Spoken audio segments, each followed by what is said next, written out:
LiberalViewer presents. So, welcome to the May 24th edition of LiberalViewer Sunday Live Clip Roundup. This week of the pandemic again, I hope you're all staying safe and well. Thanks for joining me. This week, also, I have 12 of the best, most newsworthy clips that I picked out from the Sunday morning news analysis shows from the big five corporate outlets of ABC, NBC, CBS, CNN, and Fox News, the so-called corporate media here in the United States, for which would be really informative, educational, fair use media criticism and political commentary show for you all tonight. Down in the video description, you can find my clip list, the notes that I used for the 12 clips. There's actually going to be a still image I'm going to show you in just a minute. And also down in the video description, I have my two topics, the blame Trump question mark topic and the Biden gaffe topic. I'll describe those briefly. On the blame Trump, well, you know, if you've been watching my live stream, that President Donald Trump has tried avoiding responsibility for his mistakes that cost lives in this coronavirus crisis by blaming states, the World Health Organization, China. Of course, last week it was President Barack Obama, but this week the New York Times not only started off the Memorial Day weekend with this banner headline about the imminent 100,000 Americans that are going to be dead from this virus, but also did a 1% sample of 1,000 dead people's names and a little bit briefly about them. But not only did they start off the weekend with that, but earlier in the week, and this is the still image I promised you, the New York Times ran a story about the Columbia University study here with this graph that shows how many American lives could have been saved if the shutdown of non-essential activities in the United States had started 1 and 2 weeks earlier. Number of deaths by May 3rd, instead of 65,000, 1 week earlier, 29,000, and 2 weeks earlier, 11,000. That's like 80% of the deaths could have been saved, and so that's, you know, my topic, blame Trump question mark, because actually some of the shutdown stuff doesn't come from the federal government, it comes from the state governments, and so there actually is some shared responsibility there, although I will later argue that really it's Trump's failure, but that will be when I get to the clips.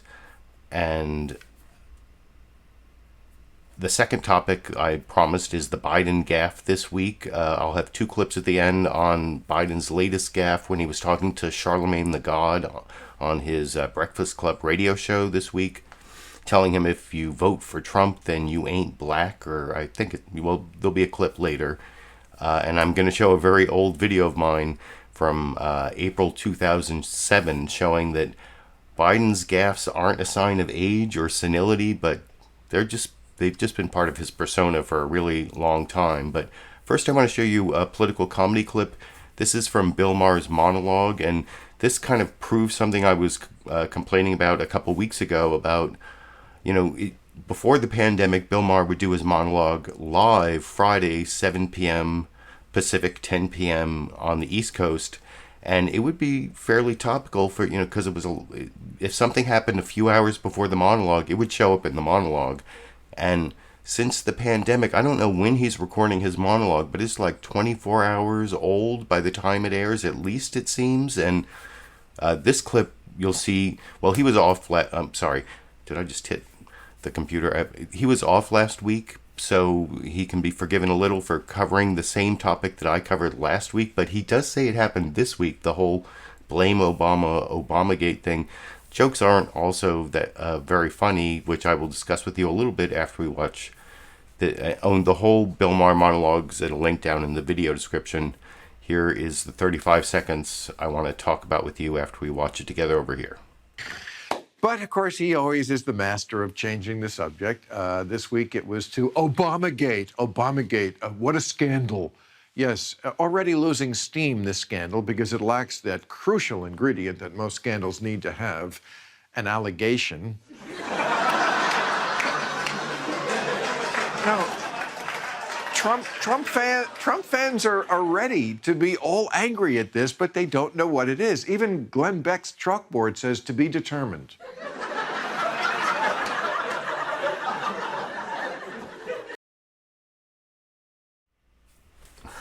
So can you really blame me for not using a lot of Bill Maher clips? I mean, I've seen Bill Maher live, I don't know, maybe 10 times, give or take a few times. I'm not sure.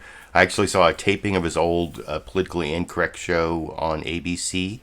That must have been in like maybe 2001, before the... it was... soon after when my daughter was very young, and before he got canceled after saying on ABC that they weren't cowards dying for their cause in 9/11, if you remember all that. But that's a big digression. But I mean, there are things I like about Bill Maher, but like I've said many times over the years, I think he's on his way towards doing the full Dennis Miller. Now, Dennis Miller now appears on Fox News as some right-wing comedian. I don't know if Bill Maher's going to go from liberal to Fox News at some point. They hate him on Fox News, so it's hard to see that happening. But anyway, I wanted to show that clip, and now I want to get to the news summaries. I'm going to show you news summaries from all 5 of the big 5 corporate outlets. I don't think there's any mention of Hong Kong. What's happening in Hong Kong. It was covered on some of the news programs. I'm not really going to cover it, but I will discuss it when I get to clip 10, if you're following along on the clip list. The final clip in the blame Trump topic, when it's Trump's national security advisor talking about how Trump's been, or answering a question about Trump being soft on China. And I'll talk a little bit about what's going on in Hong Kong when I get to that. But I want to start, as usual, with the NBC News Meet the Press news summary, which is the best and longest news summary. I think it also is the one that holds Trump most accountable for some of the crazy stuff he did during the week, although it's hard to really catalog it all. Some of it, like, no one mentions how he said, like, Henry Ford had good bloodlines, if you believe in that, when Henry Ford was kind of like a pro-Nazi, anti-Semitic, pro-eugenicist guy. You know, when you say bloodlines for someone who believed in anti-Semitic eugenics, that wasn't even a scandal. It was what Biden said about you ain't black if you vote for Trump. That was more of a scandal than... Well, I'll talk about that when I get to the second topic, but I want to get to the news summary from NBC News' Meet the Press, which I will discuss a little more after we watch it together over here. Good Sunday morning on what is one of the more unusual Memorial Day weekends we've ever had. This is traditionally the time we celebrate the unofficial start of summer. But this year, we're also marking the unofficial reopening of the country. The pent-up demand to get out of houses, apartments, and suffocating routine sent some Americans pouring onto beaches and boardwalks, pools and picnics, into their cars, even as our trust in everything from the CDC to the WHO to the president is sinking, and in some cases sinking fast. And on a weekend when Americans traditionally show the flag to remember those who died defending it, it's being flown at half-staff to remember those who have died from this virus. As of this morning, there are more than 1.6 million confirmed cases of COVID-19 in the United States, with the confirmed death toll approaching 100,000. And this here is the astonishing front page of today's New York Times, naming 1,000 people, just 1% of the nearly 100,000 dead on that front page. Our eagerness to return to normal is tempered by this question: is it safe? A poll out this week showed that 54% of those questioned say they're concerned that lifting restrictions will lead to more infections, compared with just 16% who said they're not concerned. At the same time, there's an unprecedented worldwide sprint to produce a vaccine in just a few months, an effort that would normally take years and still might.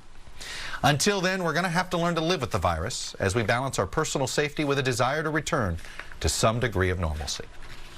A whole different Memorial Day, a whole different world, really, that we're in. On a weekend traditionally devoted to honoring the wartime dead, Americans are struggling to make sense of a death toll that's climbed to nearly 100,000 over just 3 months. What would you have done differently facing this crisis? Well, nothing. all 50 states are experimenting with easing restrictions in some form as the holiday weekend tests how committed Americans are to containing the virus. I want you to have a great time, but continue using caution. Go out, wear a mask, stay 6 feet away from anyone. You can be outside, you can play golf, you can play tennis with marked balls. 2 studies tracking cell phone data have warning signs. Researchers from Imperial College in London find the virus may still be spreading at epidemic rates in at least 24 states, particularly in the South and Midwest. Another model from the policy lab at Children's Hospital of Philadelphia also identifies new hotspots in Houston and Dallas, Alabama, Tennessee, and South Florida, among others. If you're from Montgomery and you need an ICU bed, you're in trouble. But instead of focusing on mitigation and improving testing capacity in those states, President Trump spent much of the week on a series of distractions. On Monday, he announced he is taking the anti-malaria drug hydroxychloroquine. A new study links the drug to increased risk of death and heart arrhythmia in COVID patients. I happen to be taking it. Hydroxychloroquine? I'm taking it. On Tuesday, he retweeted criticism of Christopher Wray, the FBI director he appointed. The Russian thing was a made-up, fabricated story. On Wednesday, he threatened to withhold funds from states if they expanded access to voting by mail. I think just common sense would tell you that it's massive manipulation can take place. Massive. In fact, fraud via mail-in ballots is rare. President Trump voted by mail in the Florida primary in March. On Thursday, he defied the Michigan governor's executive order by taking off his mask while touring a Ford plant which requires them. I wore one in this back area, but I didn't want to give the press the pleasure of seeing it. On Friday, after a Fox News poll showed him trailing Joe Biden by 8 points, he tweeted, "Fox News should fire their fake pollster." And through it all, he is pointing fingers and placing blame. It came in from China, and it should have been stopped in China. And when I came here, and you people knew it better than anybody, our military was depleted, just like the shelves were empty from medical equipment. We didn't have ventilators, we didn't have testing, we didn't have anything. And joining me now are 2 experts to talk about this question. And I won't have either of those experts in the clips. I will have Chuck Todd in clip 10, the final clip I was talking about, asking the president's national security advisor, Robert O'Brien, if Trump was soft on China because he wanted to make a trade deal at the beginning of the pandemic. But actually, I thought there were some good things in that NBC News Meet the Press news summary. As I was saying, there was a lot of accountability for some of the crazy stuff Trump did during the week, which is always an important topic that, some people say that Trump is normalized by the news coverage of Trump. That when people write what he does into news stories, they use a lens that they use for any other president. When he doesn't act like any other president, he's like a crazy man. What was the thing? The way he stands and leans forward. I was seeing people talking about it. There might be this frontotemporal dementia. That was first diagnosed by some French guy, not under that name. The leaning forward stance of Trump. Whatever. I'm not a doctor, so I'm not going to try to diagnose what is going on in Trump's head. But he does a lot of crazy stuff every week, and the news coverage doesn't really do it justice. I mentioned the whole Henry Ford bloodlines thing didn't make it there. And, I criticized Bill Maher for being behind, 24 hours behind on his monologue. Well, he's not even actually a news program. Meet the Press is a news program, but one of the things you notice every week is that Chuck Todd does a live intro, which I guess is on Sunday morning, that lasts about a minute, and there is sometimes some updates of new news, but then there's the whole pre-recorded package, which is 24 hours old, because they didn't mention Trump golfing, which comes up. He golfed on Saturday and today, Sunday, and he went on this weird rage tweeting storm last night that you'll see kind of makes it into CNN State of the Union, where he attacked Joe Scarborough, the host of MSNBC's Morning Joe, claiming He's like the perpetrator of a cold case unsolved murder for this woman who apparently had a heart condition and fainted in his office and hit her head and died. And it's pretty shameful, at least according to all the facts that I know about that case. He also, Trump, last night, I think he retweeted someone calling Hillary Clinton a skank. Is that presidential? Referring to Speaker of the House Nancy Pelosi as, I think, polygrip, making fun of her teeth and her appearance. I mean, none of that made it into the NBC News Meet the Press news summary because it's pre-recorded, at least that whole package part I showed there. When I get to CNN State of the Union, that's actually live, and they'll at least sort of obliquely reference Trump's rage tweet storm last night, I guess. But first, I want to get to the ABC News This Week with George Stephanopoulos news summary, which was hosted by Martha Raddatz. And one of the other things that Meet the Press did that everyone seemed to do something about how, like, it's an unusual Memorial Day. It's because they all, like, wanted to, like, riff off the fact that it's Memorial Day weekend and all these, you know, it's supposed to be the start of summer. It's supposed to be all sorts of, you know, beaches and poolside, and actually a lot of people did congregate in places where they probably shouldn't have, as you are going to see, and I think you saw a little in that news summary, and that's going to come up in the ABC News This Week with George Stephanopoulos news summary from Martha Raddatz that I will talk about with you a little more after we watch together over here. Good morning and welcome to This Week on a Memorial Day weekend like no other. These are scenes from this weekend as the country opens up, presenting a major test for social distancing. While we did see thinner crowds and masks in some areas, like Ocean City, Maryland, we also saw dense crowds like this in Port Aransas, Texas. And while people are still heading for beaches, they are not traveling far. Last year, Memorial Day weekend brought the TSA one of its busiest traveling days ever, screening roughly 2.8 million passengers. This year, the agency screened fewer than 350,000, an 88% drop. Things could soon change with all 50 states gradually opening, but we've also reached a different milestone, a painful reminder that the horrific loss from this pandemic is still with us. The flags at half-staff at the White House as we near 100,000 deaths. The New York Times devoting its entire front page to the names of 1,000 victims of the virus. But President Trump is determined to get back to normal, golfing for the first time in more than 2 months as the total number of COVID-19 cases in the U.S. steadily climbs past 1.6 million. Governors are working to get back to some semblance of normal, but key questions remain. One Alaska mayor has captured the dilemma so many are facing. My worst nightmare is we have to go backwards. Yeah. If I had to go from phase 3, 4, back down to phase 1, how do you do that? You already let everybody out. How do you catch them and put them back in? For more on this, White House Coronavirus Response Coordinator Dr. Deborah Birx joins us. And I will have a couple Dr. Deborah Birx clips coming up. But do you see the mayor there of Wasilla, Alaska, say his worst nightmare is going backwards? Do you think that's because in the past the mayor of Wasilla, Alaska was Sarah Palin? Was she the mayor of Wasilla, Alaska? She was the governor. She was from Wasilla and she was the governor. Was she the mayor before she was the governor? I'm pretty sure she was. Maybe someone down in the comment section can let me know.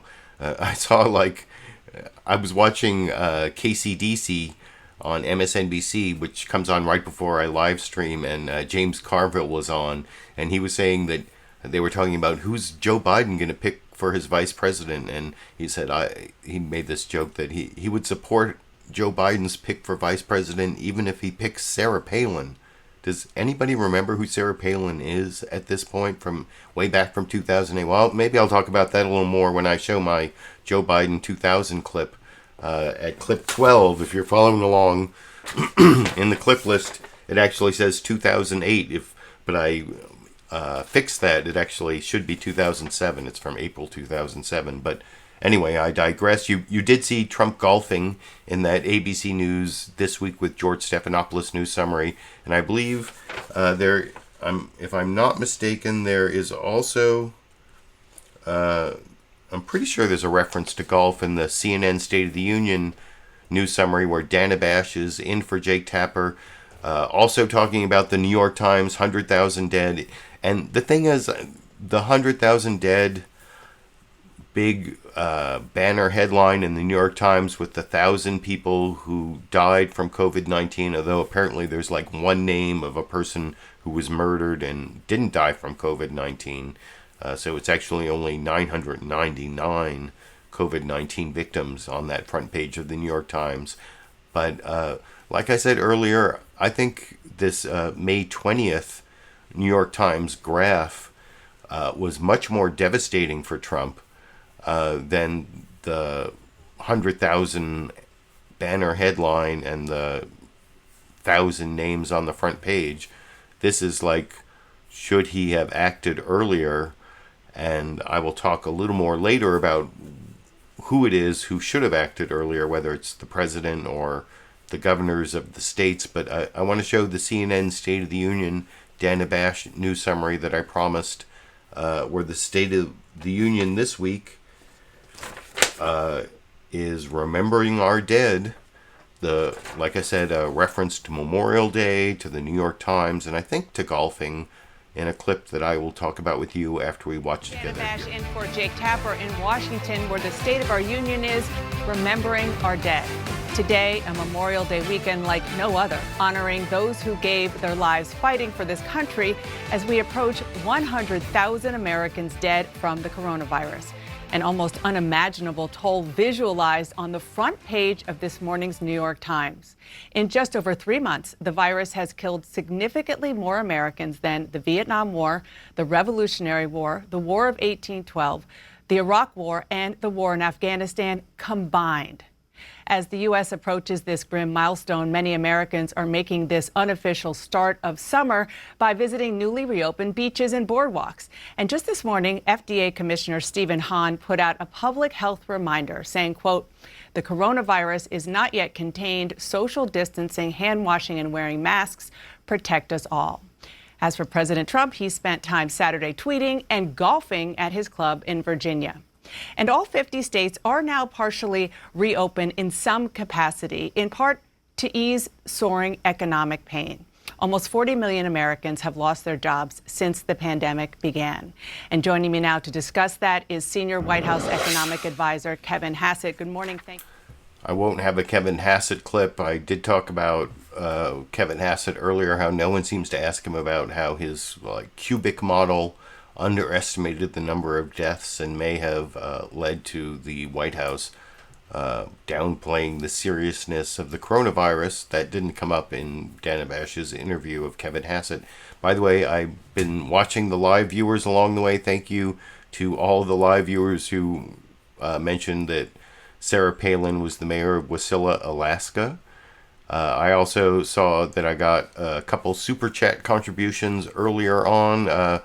Christopher and Dave said, "Not wearing a black shirt, guess I lose this week." Well, that was a sucker's bet, I have to say, because one of my pre-show rituals is I always look at the video I recorded from last week that's on my hard drive, and I see what color shirt was I wearing last week, and the one thing I want to make sure is I don't wear the same color 2 weeks in a row. And guess what? I wore a black shirt last week. And so I'm not going to wear a black shirt 2 weeks in a row unless, I don't know, I guess it could be a harbinger of death.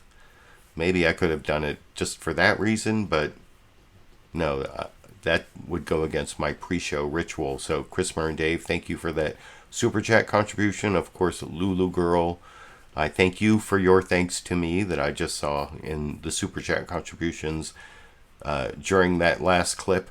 But now I want to move to the more right-wing news sources.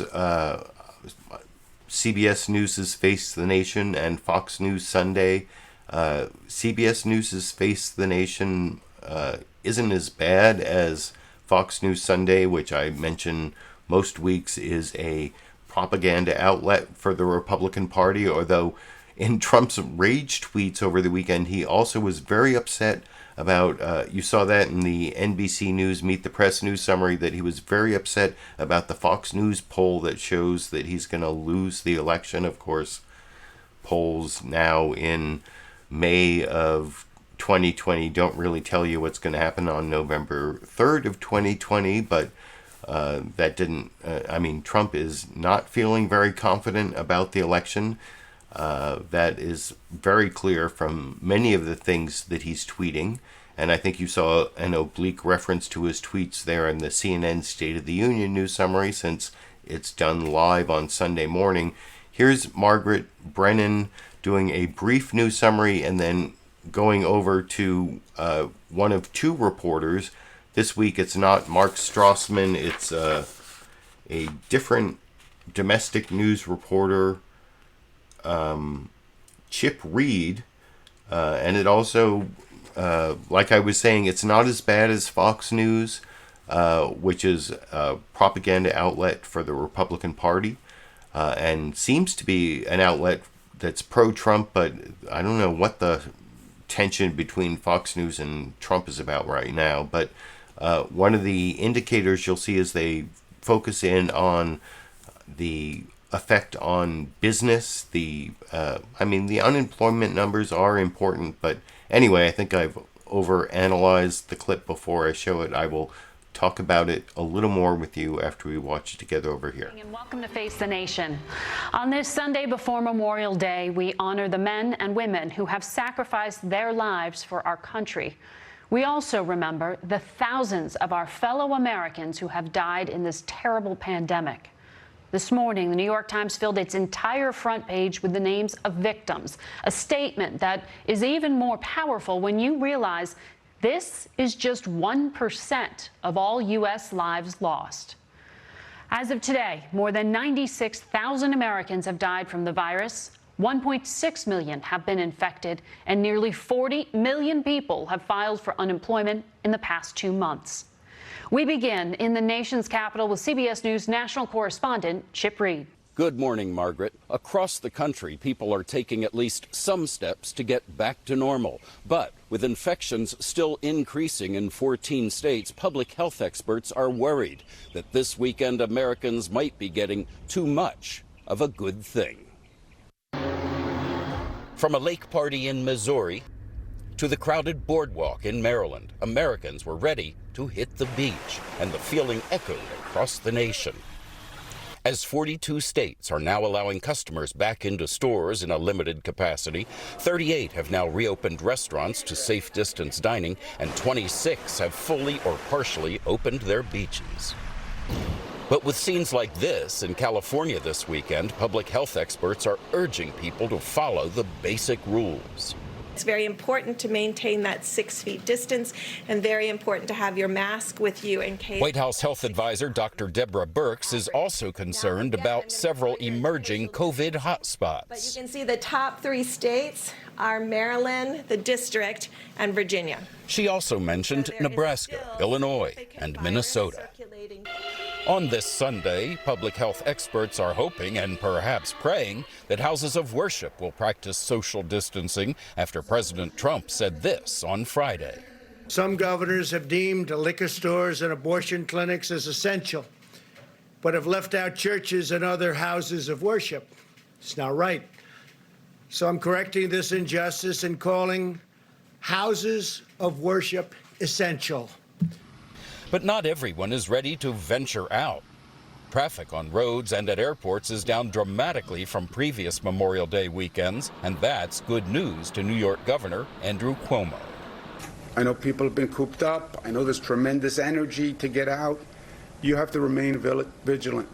That advice to remain vigilant is especially important right here in Washington, D.C., where churches like this one are closed, and for the most part, the rest of the city is still on lockdown.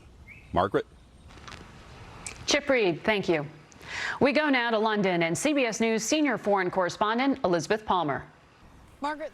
And that's actually another good report on what's going on with coronavirus in the world and at a link down in the video description that I put down there pretty close to the bottom for Face the Nation. It's actually the Face the Nation YouTube channel where they have the program split up into a bunch of, I don't know, like 8 videos, different segments, and I believe the Elizabeth Palmer report is included in that set of videos. Pretty much the whole program split up into 8 videos or however, plus or minus whatever.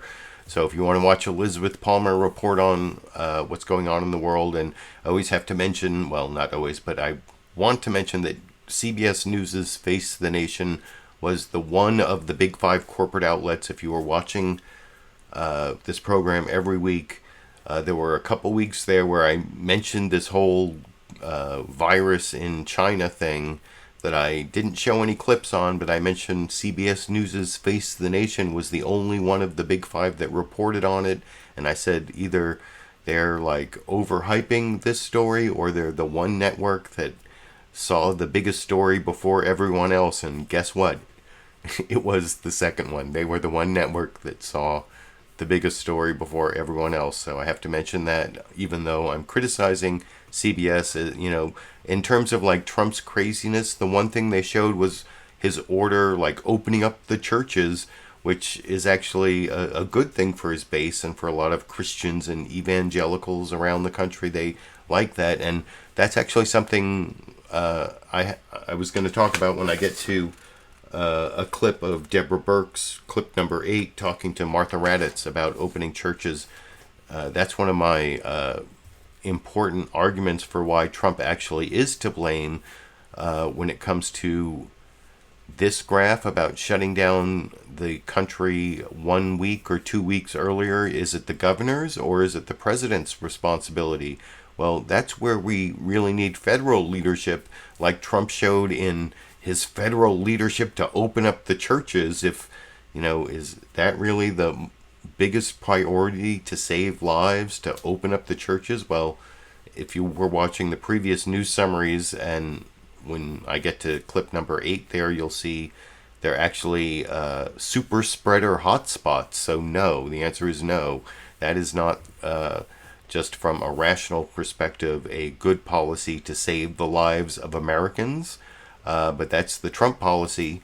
And anyway, that clip was covered on CBS News' Face the Nation, though not with the commentary that I just added. And then finally, speaking of evangelical Christian propagandist, pro-Trump Republican talking points, the next clip is the Fox News Sunday news summary, which I will talk about a little more after we watch that 2 minutes, 22 seconds from Chris Wallace.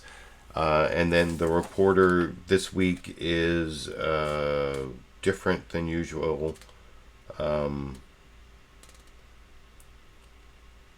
Mark Meredith, where there's no Trump accountability in this clip, but I'll talk about it a little more after we watch together over here. And hello again on this Memorial Day weekend from Fox News in Washington. This holiday traditionally marks the unofficial start of summer. But there's nothing traditional this year, as coronavirus deaths in the U.S. near 100,000. As lockdowns ease and Americans take their first steps into the new normal, President Trump says he won't close the country again, even if there's a second wave of the virus. And there is some good news about the race for a vaccine. In a moment, we'll speak with Dr. Deborah Birx, coordinator of the White House Coronavirus Task Force.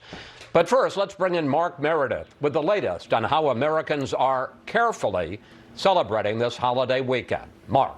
Chris, well, all 50 states are starting to ease some health restrictions. This weekend may be the first time that Americans venture out, not for work or for groceries, but for fun. Just to be out at least one day a week like this feels great. COVID-19 hospitalization rates are falling, giving Americans more confidence to revisit restaurants, salons, and beaches from the Jersey Shore to the Gulf Shore of Texas and the East Coast of Florida. There's been a lot of people, but I think everybody has been very responsible. Californians are finding a trip to the beach comes with conditions. Now we're in active recreation only, which means if you come to the beach, we don't allow any sunbathing. Even Texans who go bowling face a new normal. They have everybody separated per lane. The CDC issued religious leaders guidelines Friday on how to safely reopen. President Trump went even further, demanding governors let houses of worship restart immediately. If they don't do it, I will override the governors. In America, we need more prayer, not less. As the death toll nears 100,000 in an extraordinary move, the New York Times dedicated its entire front page today to COVID victims. This, as the White House remains optimistic a vaccine can be developed this year. The White House says it continues to monitor some hotspots throughout the country. The focus on 3 cities, Chicago, Los Angeles, and right here in Washington, D.C. They say that the virus is still spreading despite lockdowns remaining in place. Chris? Mark Meredith reporting from the White House. Mark, thanks. Joining us now, Dr. Deborah Birx. And my next clip is actually going to be that Dr. Deborah Birx interview with Chris Wallace. But you saw that was a lot of happy talk from Fox News, Mark Meredith especially. It was the same, like, scary. They didn't talk about how people weren't social distancing. They talked about how people were reopening safely and were moving on into the next phase. It's kind of like the Trump PR program, even though Trump seems to have his problem. I mean, he attacks everyone, even the people who are trying to help him, I guess. I don't know how you can let me know down in the comment section how you parse the Trump relationship with Fox News. Oh, I saw Tom Trask asking down there, has Fauci been seen in public in the last week? I believe Fauci did a CNBC interview on Thursday. Correct me if I'm wrong on that, and I know everyone down in the comment section, especially the live viewers, love to correct me when I'm wrong. But speaking of correcting people when they're wrong, even though I've talked about how Fox News Sunday or Fox News itself is not a news channel, it's a right-wing Republican propaganda outlet. As you can tell if you read this book, The Loudest Voice in the Room, by Gabriel Sherman, that I always have as sort of, for a long time, has been my anchor down here. Of course, my longtime anchor is The New Jim Crow over here by Michelle Alexander, but I don't think that's going to come up unless it does in the Joe Biden You Ain't Black thing, but and the Biden crime bill, or Biden's involvement in that crime bill. But I'm getting way off on a tangent. But The Loudest Voice in the Room talks about how Fox News is a right-wing propaganda outlet for the Republican Party. That's why Roger Ailes created it. In fact, that was one of the things Trump was tweeting, is that it's fallen a long way since Roger Ailes created. Roger Ailes wouldn't even I don't remember. He mentioned Roger Ailes and how he wouldn't like what Fox News has become, which is kind of a joke, but I can see why. I mean, I don't know, maybe Trump's read The Loudest Voice in the Room. But my point being that on Fox News, even though it is a right-wing propaganda outlet, sometimes by accident or because not everyone there is a total tool of the right wing, sometimes they do serendipitously engage in journalism.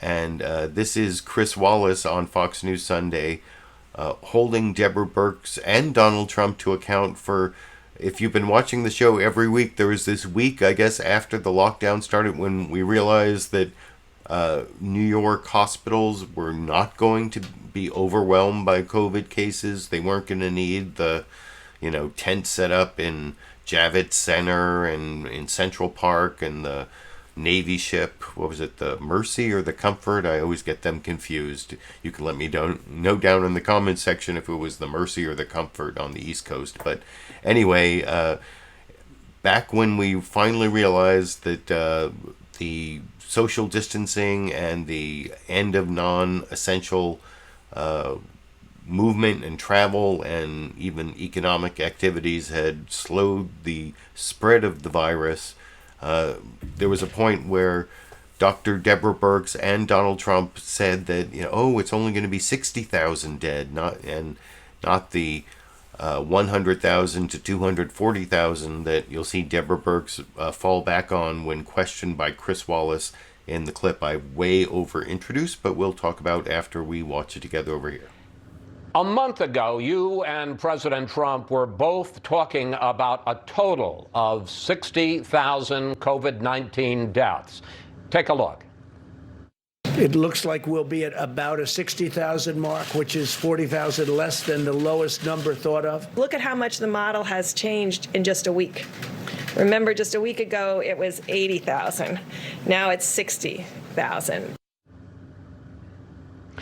Early this coming week, we're going to reach 100,000 deaths from the coronavirus, and those models that you're citing now talk about close to 150,000 deaths by August. What happened, doctor?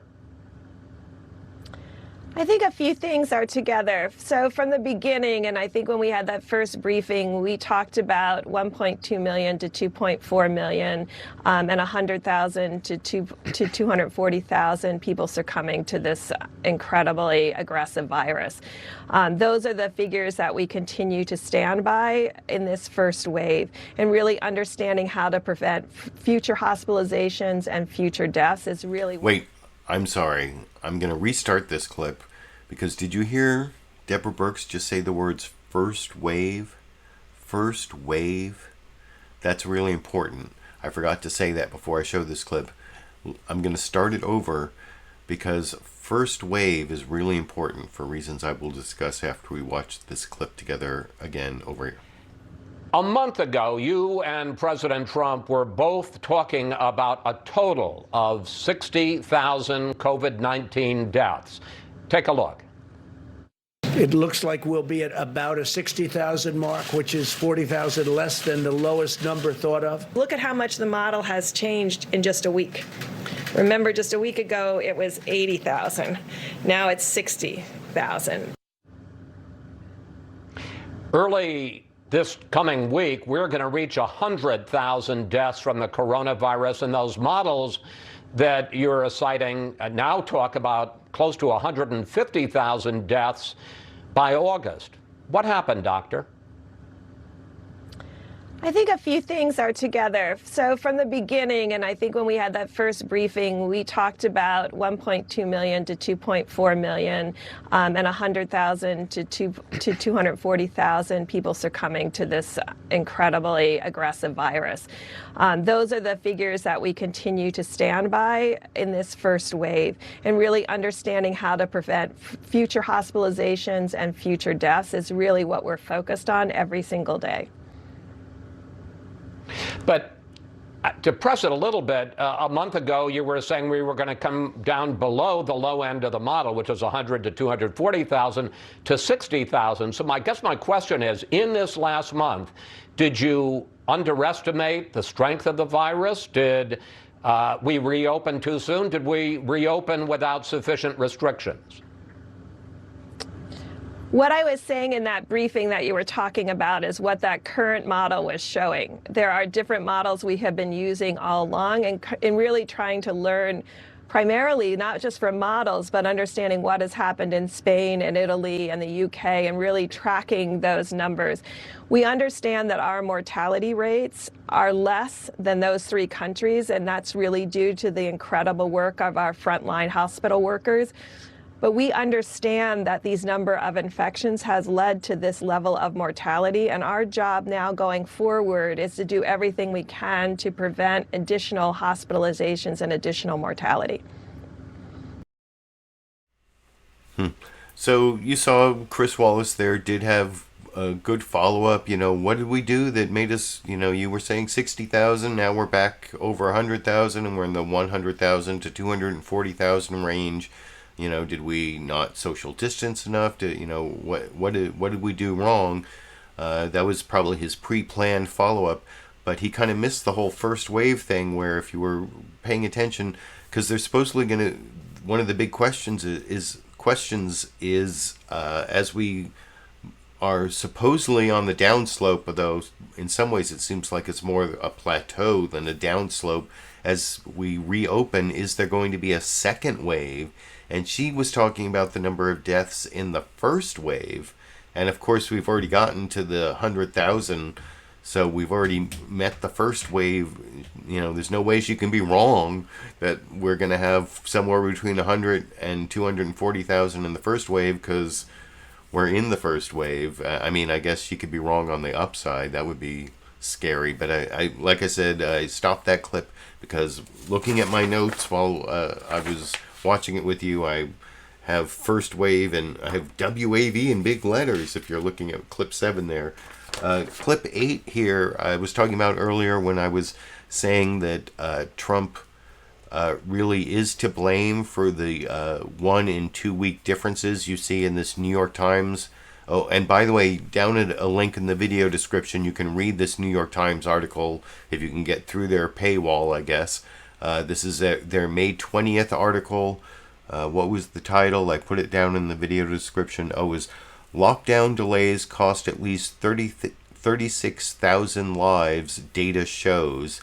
And it was a report, like I said, on a Columbia University study. I think Trump was on Full Measure with Cheryl Atkinson, which is available online. There's no link to that down in the video description. And she asked him about this study, and he said, well, Columbia University is a terrible, liberal, Trump-hating institution, or as you might expect, anyone who has facts that hurt Trump is somehow suspect. But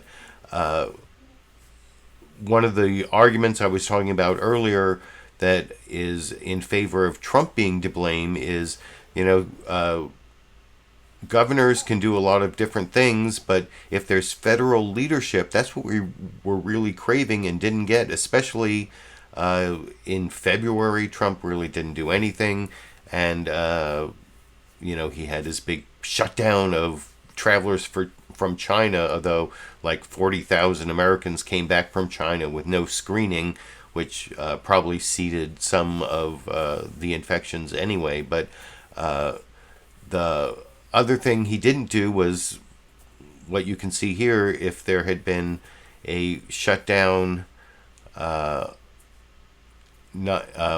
and 2 weeks earlier in March, March 1st and March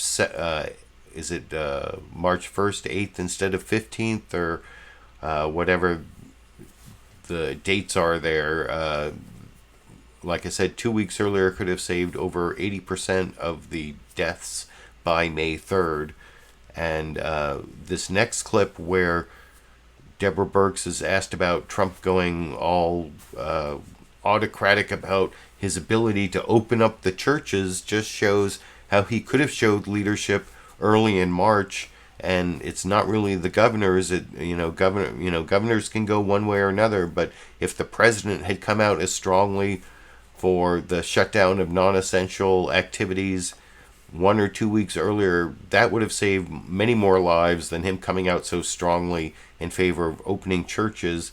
Deborah Birx, of course, kind of dodges the question and deflects it over to CDC guidelines, as I will talk about with you a little more after we watch that clip together over here. And Dr. Birx, the president on Friday called on governors to open houses of worship right now, and yet churches have been found to be one of the biggest super spreaders. One asymptomatic person in Washington state infected as many as 53 people during choir practice. In Chicago, a parishioner came down with the virus by sitting within a row of an infected person. You said on Friday that maybe some places should wait. What are your concerns there?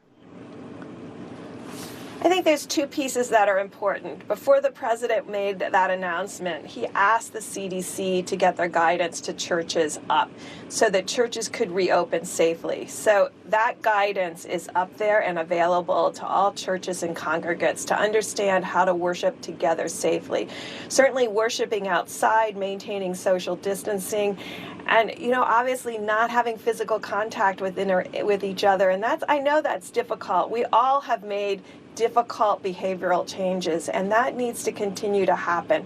But the guidance was up before the churches were asked to reopen. And I think that's really important, that both with opening up America again, those guidelines went out before we stopped the 30-day stop the spread that was, again, after the 15, which was 45 days total. This only works if we all follow the guidelines and protect one another. And Dr. Birx, we're approaching the very sad milestone of 100.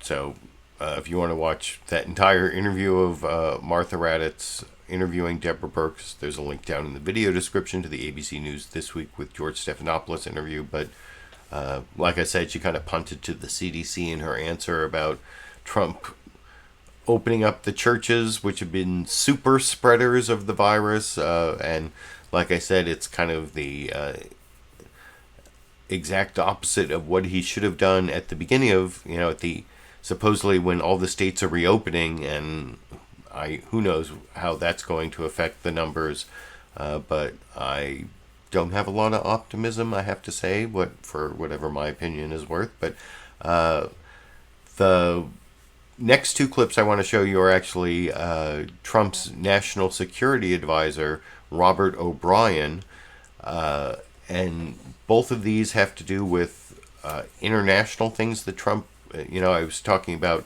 how he could have shut down non-essential activities earlier and saved many lives if he'd used the same autocratic authority he's now using to say he can shut down or reopen the churches.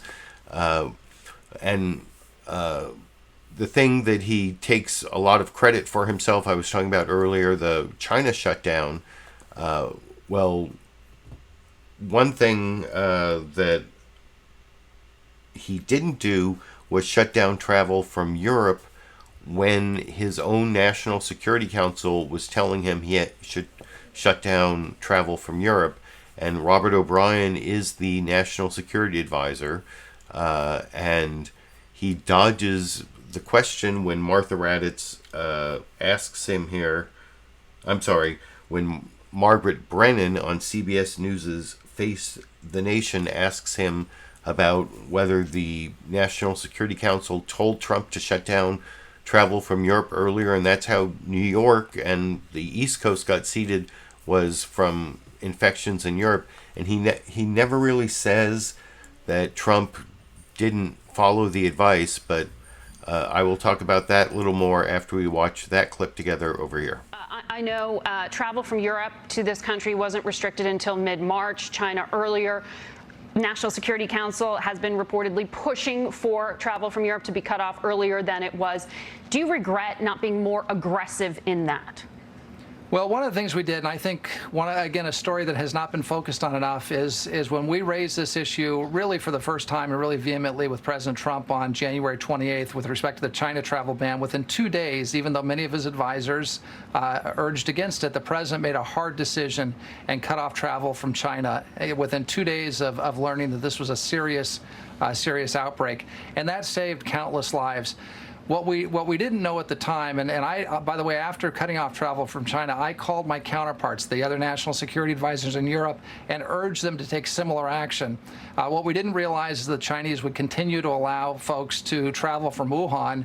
Even though they'd cut off travel within China, they allowed those folks to travel from China to Europe and to seed the disease in Europe and then have it come through a back door into the United States. So look, in hindsight, perfect hindsight, when we realized the Europeans hadn't cut off travel, and when we realized, and we didn't know at the time, but we've later learned that the Chinese allowed folks to continue to travel from Wuhan to Europe.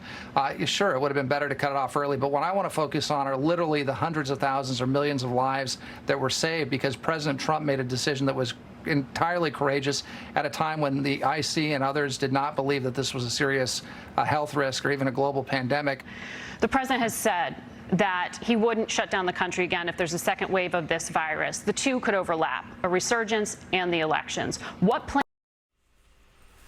So anyway, you could see in that clip, there was one phrase there that I have in my notes that when he talked about how they went to Trump and really for the first time told him that they should shut down China. That's when he shut down China.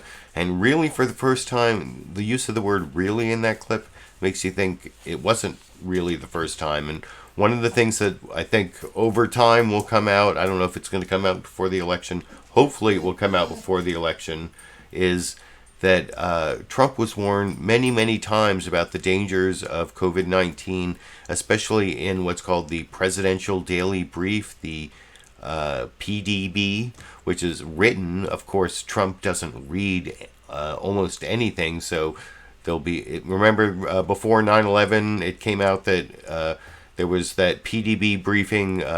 Bin Laden determined to strike within United States, or something titled something like that.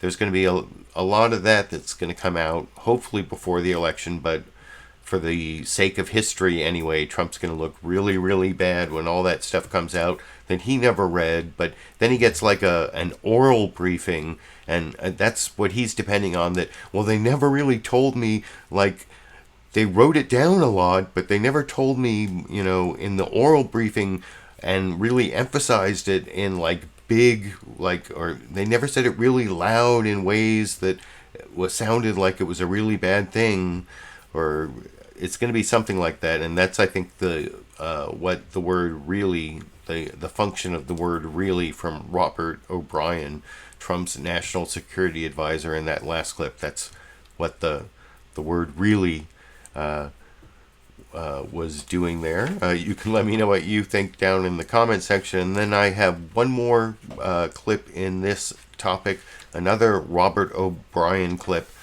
And you know, that last clip was about how Trump was slow to shut down from Europe, and there's a lot of reporting on that he didn't want to shut down travel from Europe because that would spook the stock market, and he didn't want. It was only after the stock market dropped that he actually came and did his Oval Office address and took this more seriously, instead of downplaying it and saying, you know, it was 15 going down to 1 and soon it would be gone.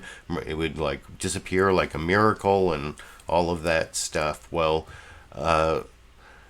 so like I said, the China dodge was what Robert O'Brien used in that last clip. Well, this next clip is actually Chuck Todd asking Robert O'Brien specifically about how Trump was soft on China. You know, he wanted his trade deal to work out, so he didn't want to say anything negative about China, even when COVID-19 was spreading.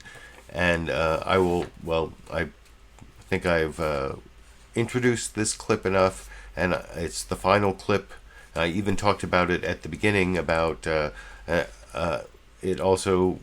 In this interview, Chuck Todd got Robert O'Brien to talk about how Trump has been soft on China regarding what's happening in Hong Kong. So I will talk about Hong Kong also a little bit after we watch that clip together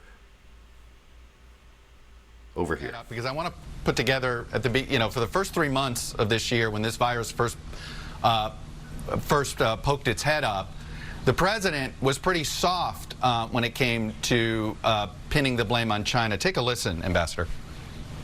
You trust that we're going to know everything we need to know from China? I do. I have a great relationship with President Xi. President Xi loves the people of China. He loves his country, and he's doing a very good job with a very, very tough situation. Our relationship with China is very good. Maybe it's closer because of what's happened here. It came out of China, and it's one of those things that happen.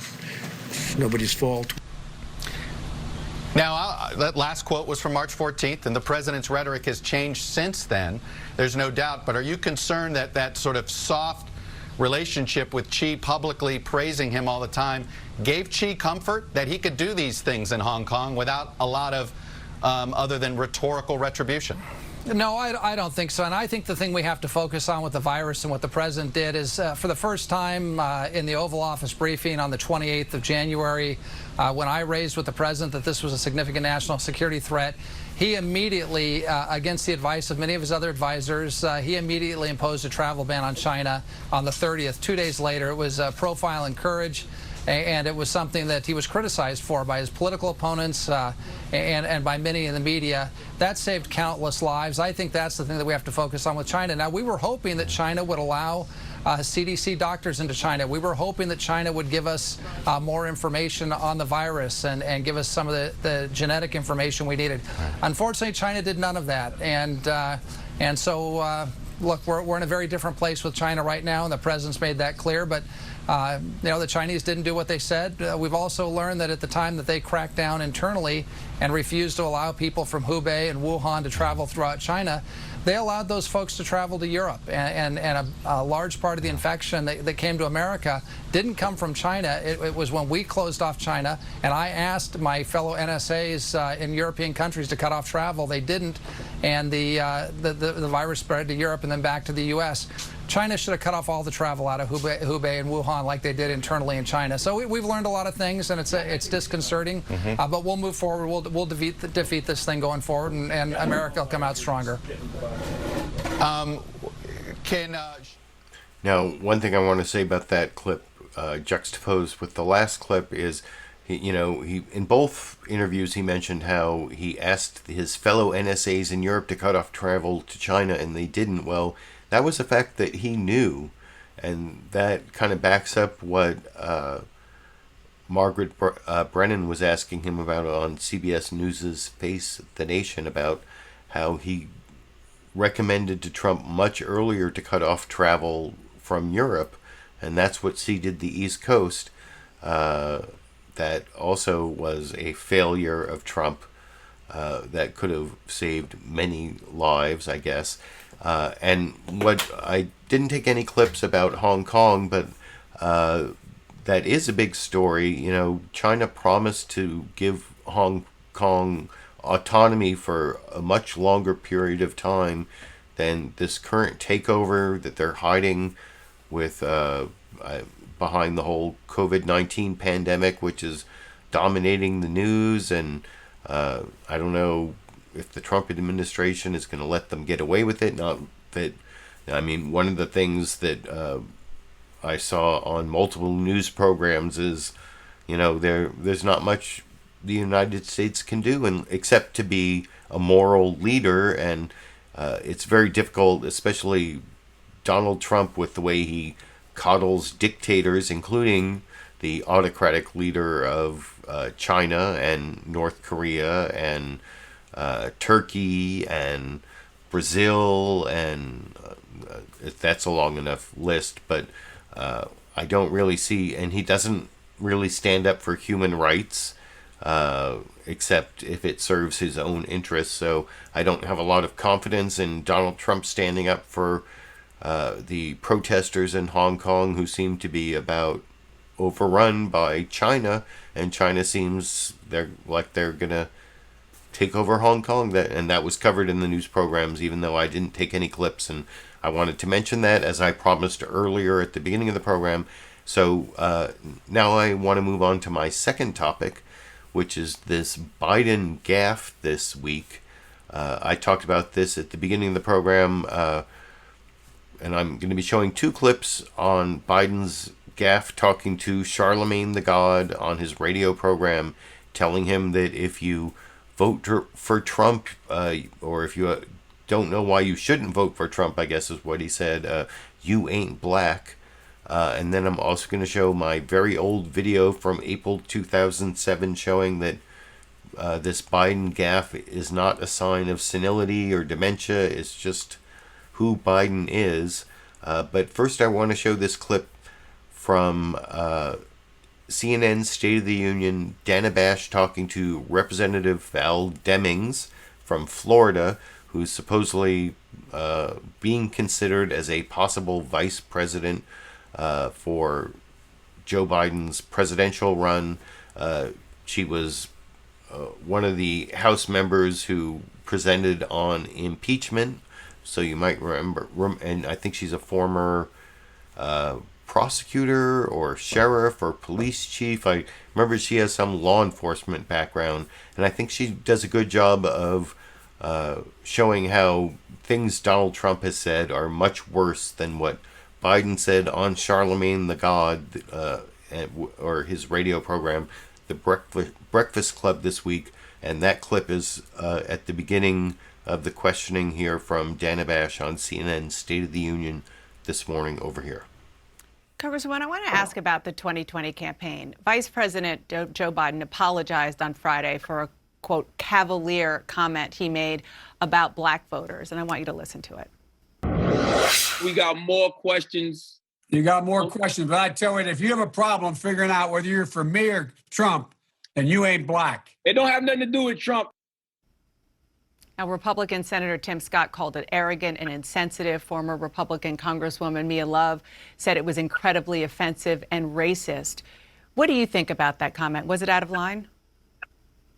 You know, I think it's interesting that the president searched high and low to find African-American members of the Senate and former member of Congress to speak out on this issue. It'd be nice to hear other Republicans, male or female, speak out on this issue. However, look, Vice President went on the show. I'm so glad he did, because these are the conversations that we really need to be having. And one of the things I said in a statement on Friday was that, look, we know we have some serious issues that we're dealing with in this country. And if we're going to be able to address them effectively, then we've got to hold everybody accountable, even those that we do support. Look, Vice President shouldn't have said it. He apologized for it. But I really think the gall and the nerve of President Trump to try to use this in his campaign, he who has since day one done everything within his power, of course supported by his enablers, to divide this country, particularly along racial lines. Look, let's talk about race, because we definitely need to. We see it in housing. We see it in voting rights. We see it in health care. We see it in education. Mr. President, let's have a serious conversation about race in America. And how about working for all people that you are supposed to represent, not just the privileged few? But the Vice President apologized for it. He engaged in the conversation. I'm glad he did. There will be more. As you heard, the invitation to come to New York. And so we look forward to sitting down together, working on some of America's toughest issues. And race is one of them. Okay, before I let you go, I'm sorry, we're out of time. You said that you were on the... And she talks about being on the short list or being on the list for vice president. And if you want to see that whole interview, there's a link to CNN State of the Union. You can see Dana Bash's whole interview, asking Val Demmings both about what's going on in Florida and before that clip, and then about being considered as vice president after that clip. But I showed that clip because it included what Joe Biden said on Charlamagne Tha God's radio program this week, one of many Biden gaffes. And I actually am old enough to remember all of Joe Biden's presidential runs. The first time he ran in the 1980s, I actually kind of liked him. Do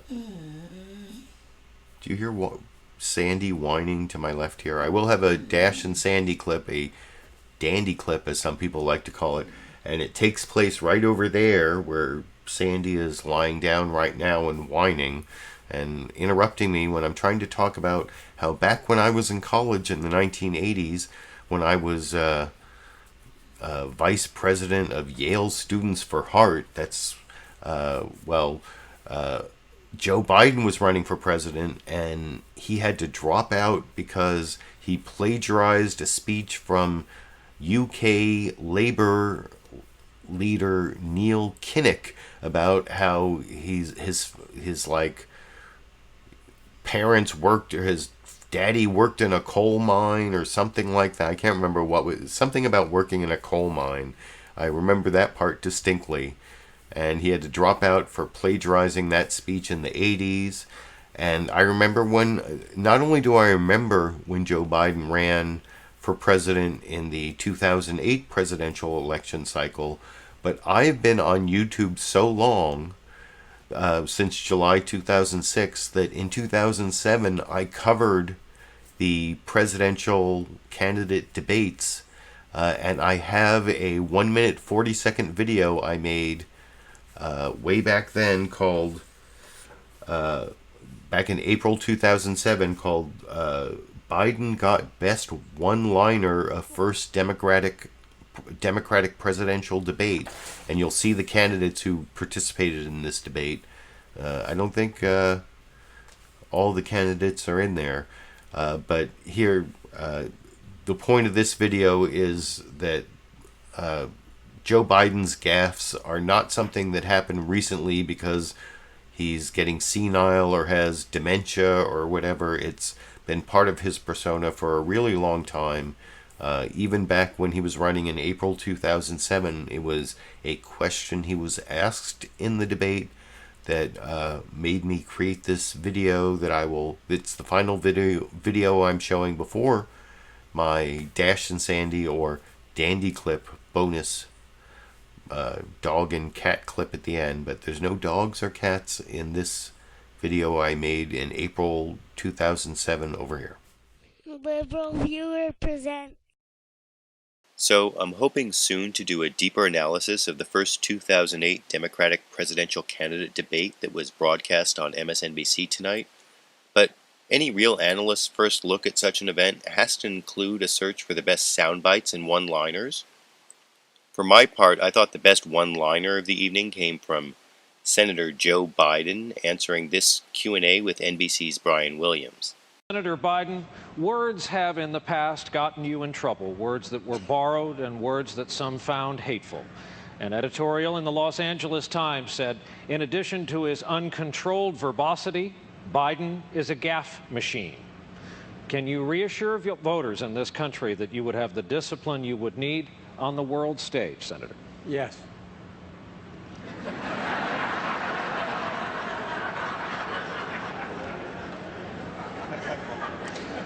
Thank you, Senator Biden.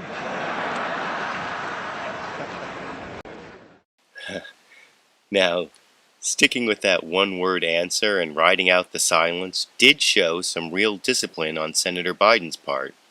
But what do you think? Did Biden's one-word response sufficiently answer the gaffe machine charge Brian Williams raised? And for those who watched the whole debate or who go and watch it online now at the MSNBC link I provide in the video description, was there one question that no one asked that you thought someone should have asked at the debate? I YouTube, you decide. An old school LiberalViewer video from April 2007. Maybe I'll make more of those this year, depending on how things go, and if I don't have to spend all my time dealing with the whininess of the silly dog to my left here. Am I the only one hearing this whining here? Anyway, I hope you appreciate the 8 to 10 hours I spent this Sunday and every Sunday for the last 370 Sundays. Yeah, that's something to whine about. That's why I join you looking kind of tired and bleary-eyed every Sunday, because I've spent all this time watching all this video, processing all this video, writing up my notes, and now broadcasting to you my commentary and criticism, reading your live comments, and I look forward to reading the comments of the recorded show viewers. Thank you for all of you who joined me. I also want to give a special thanks, like I did a little bit earlier, to the Super Chat contributors. I saw there were a couple other ones here. Thank you for this.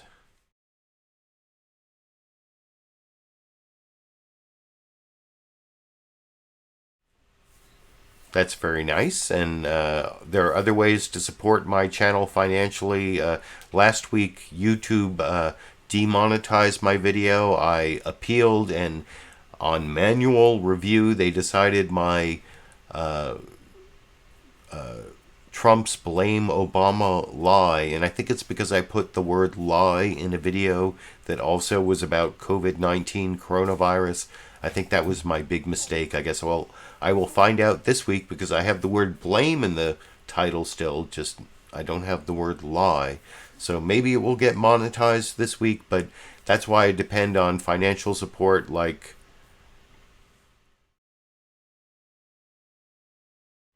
from those Super Chat contributions, and down in a link in the video description. Did you notice I was talking about links in the video description way back in April 2007 in that video I just showed? Well, down in the video description, there are ways to support me on PayPal. I actually got a PayPal contribution right before the show started from someone in California, so I appreciate that. I especially appreciate the people who support me monthly on Patreon.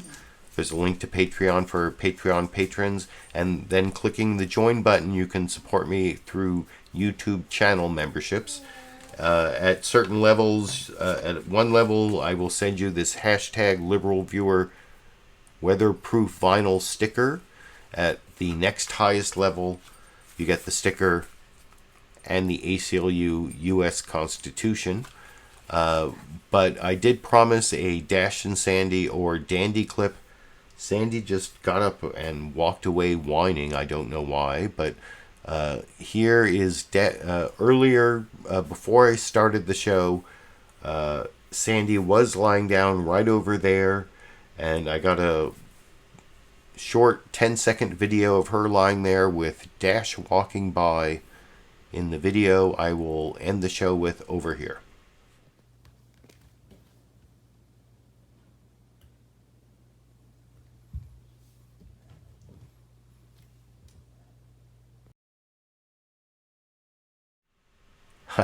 And that's the show. I hope you appreciate it, enjoyed it.